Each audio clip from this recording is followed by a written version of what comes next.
वह दिसंबर का महीना था। रात के तकरीबन 2 बजे समस्तीपुर स्टेशन पर ट्रेन रुकी।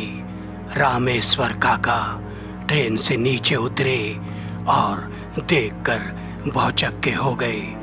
वे बड़बड़ाने लगे, अरे ये तो पूरा स्टेशन खाली पड़ा है, कोई भी आदमी नहीं है यहाँ और दुकानें भी बंद हैं। अगर यहाँ रुका तो कहीं कोई लूट ना ले। बिटिया की शादी के लिए जो कुछ सामान लेके आया हूँ, कहीं किसी ने लूट लिया तो क्या होगा।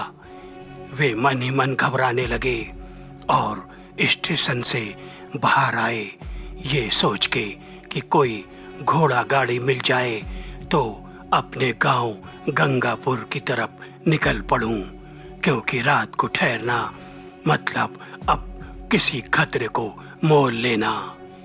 वे स्टेशन पर जैसे ही बाहर देखते क्या है, वहां भी गहरा सन्नाटा पसरा। कोई भी घोड़ा गाड़ी, कोई भी साधन उन्हें दिखाई नहीं दिया। तो दोस्तों, फिर क्या हुआ? रामेश्वर काका को कोई घोड़ा गाड़ी मिली, कोई साधन मिला जिससे वे अपने गांव गंगापुर की तरफ निकल पाए। कहानी में बढ़ने से पहले आप लोगों ने हॉरर ब्लैकआउट चैनल को लाइक, शेयर या सब्सक्राइब नहीं किया है तो कर लें। हम अंधविश्वास को बढ़ावा नहीं देते। इन कहानियों को सिर्फ मनोरंजन के तौर पर सुने। बच्चे इन कहानियों को ना सुने। तो आज की कहानी का नाम है उस रात। जी हाँ दोस्तों, कड़ाके की ठंड, दिसंबर का महीना, रात के तकरीबन 2 बजे समस्तीपुर स्टेशन पर एक ट्रेन रुकी। उसमें से रामेश्वर काका बाहर निकले और देखकर चौंक गए, क्योंकि स्टेशन पर चारों तरफ सन्नाटा था। वे अपनी बेटी की शादी के लिए कुछ सामान, कुछ गहने खरीदकर अपने गांव गंगापुर की तरफ आ रहे थे। वे सोच रहे थे कि अगर यहाँ कोई चोर उचक्का हुआ तो मुझे लूट लेगा, और कोई घोड़ा गाड़ी, कोई भी साधन ना मिलने की वजह से वे पैदल ही अपने गांव गंगापुर की तरफ निकल पड़े। ना जाने आज क्यों रामेश्वर काका मन ही मन घबरा रहे थे। उन्हें अपने बाबूजी की सुनाई हुई वे कहानियां याद आने लगीं। वे कहानियां जो भयानक थीं, डरावनी थीं, ना जाने आज उन्हें क्यों याद आने लगी।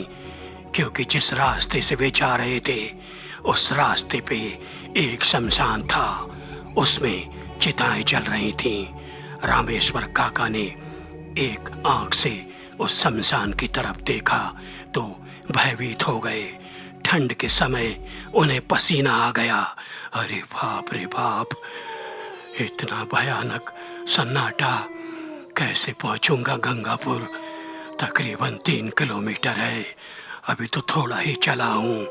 वे मन ही मन हनुमान चालीसा पढ़ने लगे। जय हनुमान ज्ञान गुण सागर, जय कपि तीनों को जाकर। इतना पढ़ते पढ़ते ही उन्हें एक आवाज आई जो पास के पेड़ों के पीछे से उन्हें सुनाई दी। रामेश्वर काका, जरा सुनिए। रामेश्वर काका को जैसे झटका लगा। पहले तो उन्हें लगा कहीं घबराहट की वजह से मेरे कान तो नहीं बजे, और वे आगे बढ़ने लगे। तभी दोबारा आवाज आई, रामेश्वर काका, यहाँ आइए, इस पेड़ के पास। तब रामेश्वर काका की सिट्टी पिट्टी गुम हो गई। वे जल्दी जल्दी आगे बढ़ने लगे। तभी पेड़ के पीछे से एक भयानक आकृति वाला एक साया उनके सामने आ गया और उनसे कहने लगा, आपको सुनाई नहीं देता क्या? मैंने 2 बार आपको आवाज लगाई। तब रामेश्वर काका ने डरते डरते उसकी तरफ देखा तो वह कालू का प्रेत था। कालू भैया, आप तो मर चुके थे ना?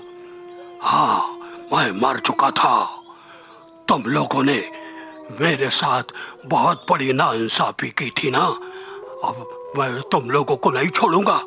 मैंने उस दिन चोरी नहीं की थी, फिर भी तुम लोगों ने भरी पंचायत में मुझे कोड़े लगाए और मुझे बांध कर पीटा। मैं तभी से तुम लोगों की तलाश कर रहा हूँ। बहुतों को तो मैंने उस पार पहुंचा दिया। आज तुम्हारी बारी है। तुम ही तो मुखिया के कान भर रहे थे ना? हाँ, अरे मुझे तुम लोगों ने नहर में फेंक दिया था। मेरी क्या हालत हुई, मैं कैसे मर गया, तुम लोगों ने कभी सोचा? मेरी लाश को भी तुम लोग गांव नहीं लाए। अब मैं तुम लोगों को नहीं छोड़ूंगा। रामेश्वर काका ने कहा, भैया, कालू भैया, मुझे माफ कर दो। मुझे तो मुनीम ने भड़काया था। मैं तो तुम्हारे खिलाफ ऐसा कुछ नहीं कहा था। तब तक उस काले प्रेत ने कहा, मैं कुछ नहीं जानता, अब तुम यहाँ से जिंदा नहीं जाओगे। तब रामेश्वर काका ने कहा, कालू भैया, मैं तुम्हारे लिए कुछ कर सकता हूँ क्या? बोलो, अगर तुम्हारी कोई इच्छा हो तो मैं पूरी करवा सकता हूँ। तब कालू ने सोचा, तू क्या कर सकता है मेरे लिए? क्या कर सकता है? कुछ भी, जो तुम कहो। तब कालू प्रेत ने कहा, तो ठीक है, तू मेरी मुक्ति करा दे। मैं भटक रहा हूं, थक गया हूं मैं। बोल, करा सकता है क्या? हाँ, क्यों नहीं, क्यों नहीं। कल ही मैं पंडित से कह के एक हवन कराऊंगा। जितना भी खर्चा लगे मैं तुम्हारी मुक्ति करा दूंगा तुम्हारे नाम से। ठीक है ना? मैं कैसे विश्वास करूं? तुम्हें विश्वास करना होगा। मैं कसम खाता हूं, मेरी बिटिया की शादी होने वाली है। कहो तो मैं अपनी बिटिया की कसम खा जाऊं। तब कालू ने कहा, ठीक है, मैं तेरे ऊपर विश्वास कर लेता हूं। जा, निकल जा यहां से। और रामेश्वर काका किसी तरह गांव पहुंचे और घर पहुंचते ही बेहोश हो गए। सवेरा जब हुआ तो वे सरपंच के पास गए और उन्हें सारी आप बीती सुनाई।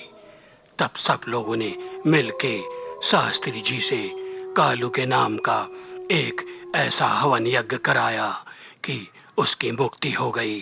फिर कभी उस वीरान रास्ते पर कालू को नहीं देखा गया। तो दोस्तों, कैसी लगी कहानी? अगर अच्छी लगी हो तो लाइक, शेयर, कमेंट और सब्सक्राइब कर देना। फिर मिलेंगे।